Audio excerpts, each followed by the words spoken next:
एक गांव में मिट्टी के बर्तन बनाने वाला एक व्यापारी लक्ष्मैया था। वही उसके परिवार का व्यापार था। मिट्टी से खाने के बर्तन, भगवान के लिए दिया, मटके, पानी पीने वाले बर्तन, पशुओं के लिए बर्तन, अलग प्रकार के भगवान के मूर्ति, खिलौने बनाते हुए वो जी रहा था। लाभ ना आने के बावजूद और उसके बीवी बच्चे के हमेशा ना कहने के बावजूद भी वो उसी व्यापार में भरोसा रखता था। अलग प्रकार के मिट्टी के बर्तन बनाते हुए वो उसी काम में निमग्न हो जाता था। लेकिन समय बदल गया है। पहले की तरह कोई भी अब मिट्टी के बर्तन नहीं खरीद रहा है। इसी कारण कई साल से लक्ष्मैया को 1 रुपए का लाभ भी नहीं है, उल्टा पूरा नुकसान हो रहा है। इसी कारण वो यही हमेशा सोचता था कि काम में कुछ नया करना होगा और उसी सोच में पड़ जाता था। उसको कोई और काम ढूंढने के लिए और 4 रुपए की कमाई घर लाने के लिए कह कहकर थक गई है उसकी पत्नी अन्नपूर्णा। और उसके बच्चे, आज के दिन में कौन खरीदेगा पापा ये आपके मिट्टी के बर्तन? आप वो काम छोड़कर हमारे साथ शहर आ जाइएगा, वहाँ आपके लिए अच्छा काम हम ढूंढ कर रहेंगे। ऐसे भी बहुत बार बोलकर देख चुके हैं, फिर भी नहीं माने लक्ष्मैया। और इस कारण बच्चे लक्ष्मैया से कुछ कहना भी बंद कर दिए। एक दिन लक्ष्मैया धूप में काम कर कर के थक कर वही मौजूद मिट्टी के मटके में से पानी लेकर पी रहे होते हैं। हाँ, इस गर्मी के मौसम में ठंडे पानी के लिए मिट्टी के मटके रखते थे।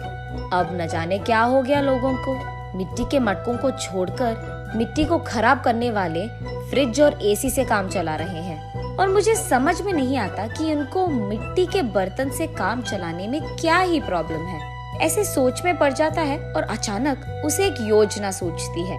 तुरंत उसके बीवी के पास जाकर ऐसे कहता है, सुनो, मुझे एक अच्छा योजना सूझा है।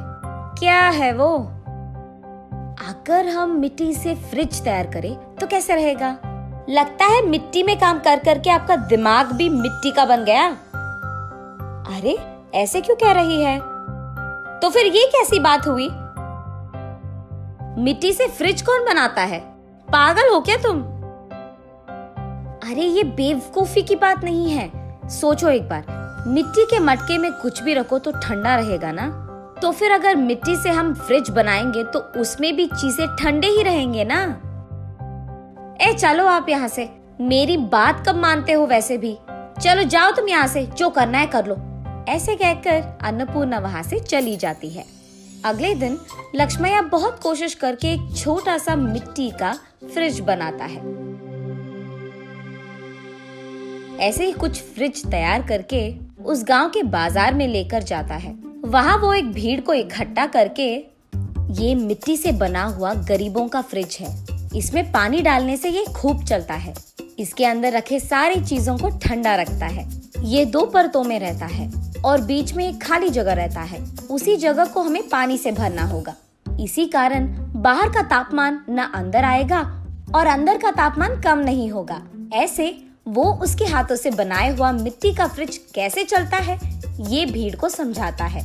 और क्योंकि उस भीड़ में से कुछ लोगों को ये बहुत अच्छा लगता है, वो लक्ष्मैया के पास फ्रिज को खरीद कर वहाँ से चले जाते हैं। बाकी फ्रिज को लेकर लक्ष्मैया घर पहुँचता है। उस दिन के कमाए हुए पैसों को उसके बीवी के हाथ में रखता है लक्ष्मैया।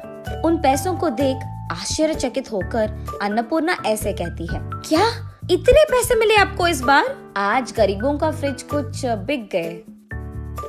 बाप रे, ये सच है क्या? इसका मतलब तुम्हारे मिट्टी के फ्रिज को खरीदने वाले लोग भी हैं। चलो अच्छा है, कुछ तो आया हाथ में। इतने दिनों में कुछ पैसे तो घर लाए तुम। ये कहकर वो वहाँ से चली जाती है। ऐसे लक्ष्मैया उसके बाद कुछ और मिट्टी के फ्रिज को बनाकर बाजार लेकर जाता है। कुछ दिन बाद सारे जिला में ये बात फैल जाती है कि लक्ष्मैया का गरीबों का फ्रिज बिजली के बिना ही चलती है।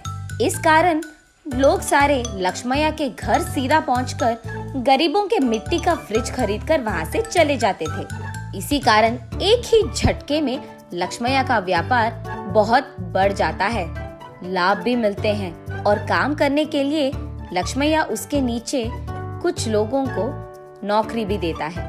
ये सब देख अन्नपूर्णा अपनी आंखों का भरोसा ही नहीं कर पा रही थी। शहर में कुछ तो भी काम करवा देंगे आपसे, कहने वाले उसके बच्चे भी आज लक्ष्मैया के हाथों से बनाए हुए मिट्टी के फ्रिज को शहर में बेचने की व्यापार शुरू करते हैं। ऐसे लक्ष्मैया को उसके मेहनत का फल मिलता है, वो अमीर बनता है और खुश रहता है।